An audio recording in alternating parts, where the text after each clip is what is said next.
Hello and thanks for joining us for the USGNN Monthly Newscast, sponsored by US Glass Magazine. I'm Megan Headley. And I'm Holly Biller. We've had several busy weeks on the road covering a number of industry events. At the beginning of the month, glass industry professionals flocked to San Antonio for Glass Texpo.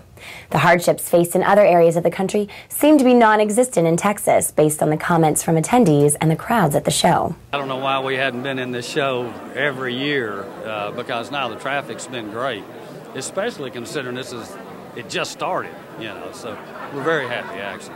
Attendees also took part in seminars covering a range of glass-specific and general business topics. A talk from Russ Huffer of Apogee Enterprises on building integrated photovoltaics proved popular. Huffer has spoken on this topic frequently in the past several months, but when we caught up with him following this session, he had some suggestions for ways in which the glazing contractors can add value, not just to their buildings, but to their services. I think the service that the glazing contractor, the value that they can begin to add, is that they are oftentimes put under pressure today, certainly, for budgets, for costs. So how can they help their customer bring greater value? And I think understanding how we deliver value, how we control energy, and being able to just guide them and saying, all right, you want this, but you know what, we can make this kind of a change, and look at the energy savings that could come out of that, and it still can meet a lot of your aesthetic kinds of requirements. It may change them somewhat, but you can do that. And I think our glazing people need to understand that, need to be a part of that equation.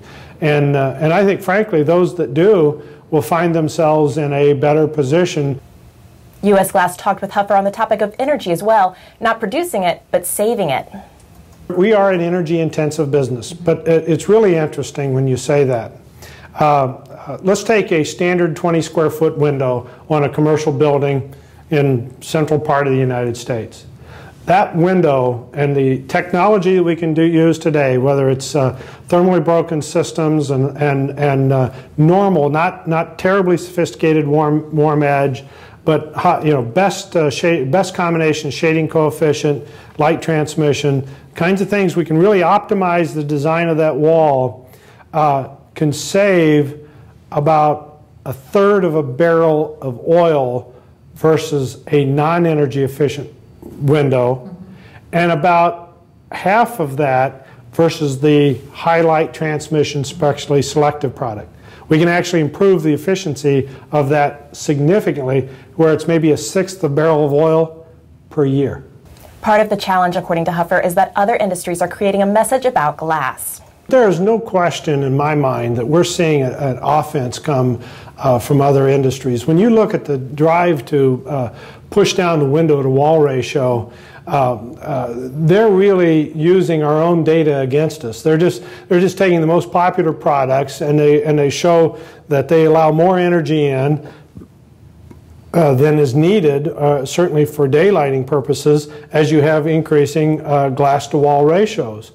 Well, the truth of the matter is that we can control that to the right levels. We have the ability, our industry has, it's widely available to control all of those parameters to give people what they really want, to give people the right amount of light, the best energy efficiency for the most effective cost. As Huffer pointed out, the glass industry has a responsibility to prove to their potential customers how energy efficient glass really can be. We heard similar messages earlier during the month when we spoke with Hugo Lara of Vitro following his presentation during the Building Envelope Contractors Conference at the end of March.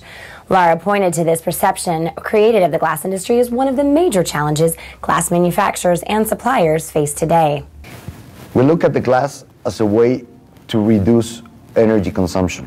Okay, by getting more light in, natural light in, without the heat from the sun, okay, that will give you less energy consumption in lighting, plus less energy consumption in keeping the places cooler or warmer, okay?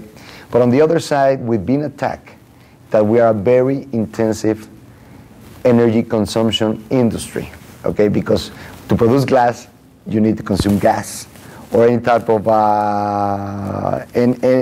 energy, coal or gas or bunker oil, and we spend a lot. So there's been a lot of attack that we doing some pollution and that we consume a lot of energy. So that's that fine line. So that may be a challenge. That can be a challenge for the industry. In addition to encouraging the industry to promote this message of energy efficiency, Lara, like Huffer, encouraged the industry to focus on value-added products. It's among Vitro's focuses for the future. What we're trying to do is to move from the commodity of the glass production, just a flat glass production, to the added value, transformation. We're looking a lot at transformation, especially in the U.S. business.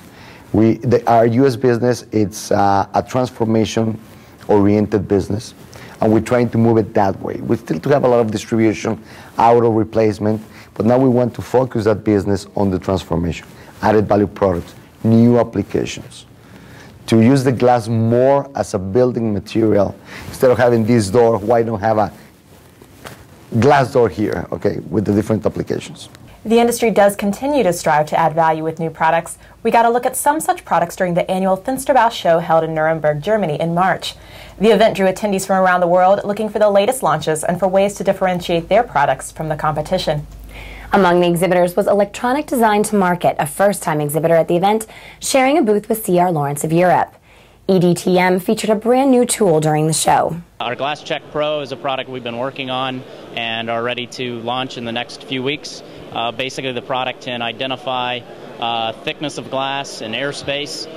It's able to measure single, double, and triple pane applications, identifying the low E coating on the windows. Be sure to look for updates on these stories and more on our next USGNN newscast in May, when we'll be bringing the news straight to your screen once again. Thanks for watching.